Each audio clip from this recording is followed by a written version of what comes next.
Hello. So my name's Alex Lane, and I'll be going over the phishing campaigns that we perform. So to start with, what is phishing?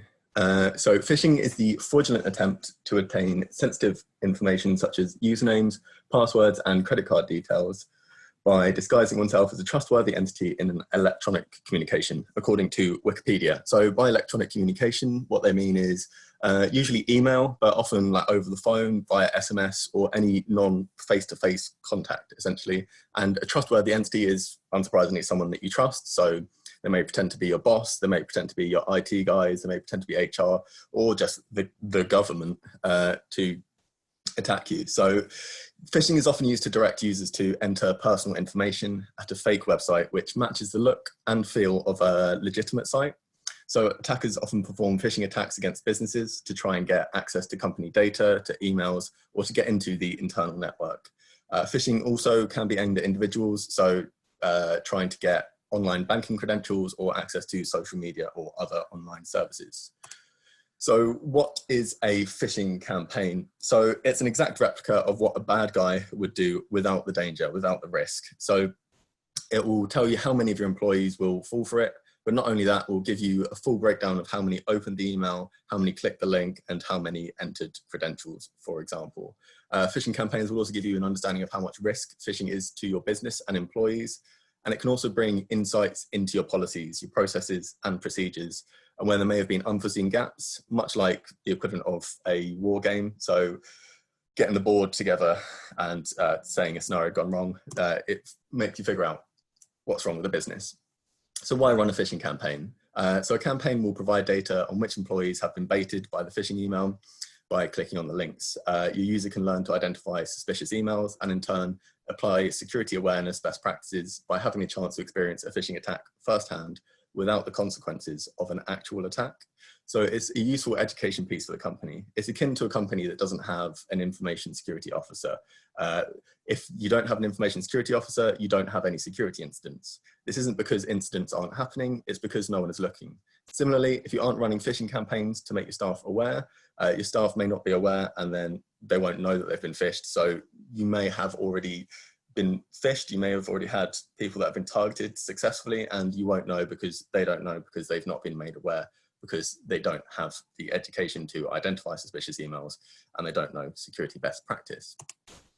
So how often should you do a phishing campaign? So as in general for ongoing phishing, we recommend testing your users at least monthly. However, it all depends completely on your risk appetite. So we have some companies that just do a one-off as a quick stick in the sand. And then we have other companies that do it quarterly, and then some that they buy a pack of 12, run 3 in a month, and then run the rest sporadically throughout the year. It all depends on what your needs are, and we'll make sure that we work together to design a solution that works best for you. So types of phishing. The standard one that everyone is usually aware of is carried out by email spoofing, so phishing in general. Then there's spear phishing, which is a much more targeted attempt at phishing directed at specific individuals or companies. In contrast to bulk phishing, spear phishing attackers often gather and use personal information about their targets to increase the probability of success. And there's a further, even more specific one, which is called whaling, which is C-suite targeted phishing, where you specifically go for 1 or 2 people in the company that are very high up, very powerful, and if you want to catch a big fish, a whale is the biggest fish you can catch as such, hence the name. There's vishing, which is voice phishing. So a common vishing attack is someone calling and saying they are from Microsoft and that you have a virus on your computer and they need access to remove it, install this program, and then they've got complete control of your computer. Smishing, which is short for SMS phishing. So any instant messenger, text message, WhatsApp, anything like that, where you get a message, a text message through.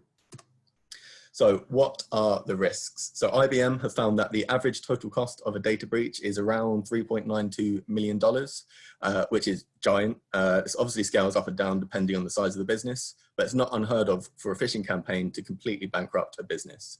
Accenture found that between 2018 and 2019, there was an 11% increase in security breaches and a 67% increase over the course of 5 years.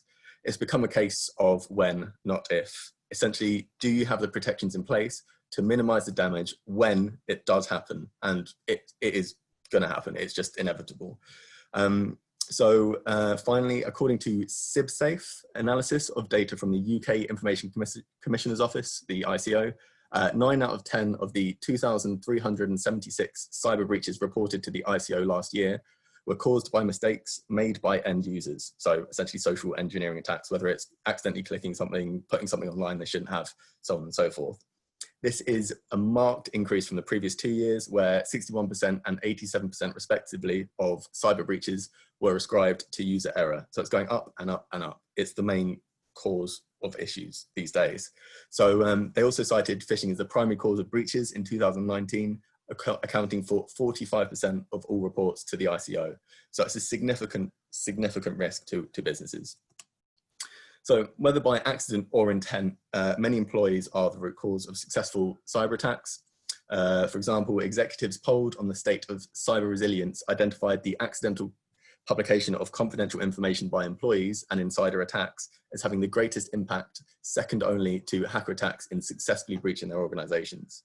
So we've had case studies where within weeks of a company having a phishing training day, we've then run a phishing campaign, and then of that campaign, 75% were successfully phished and clicked a link, which is extraordinary, and it just shows that humans are still the weakest link.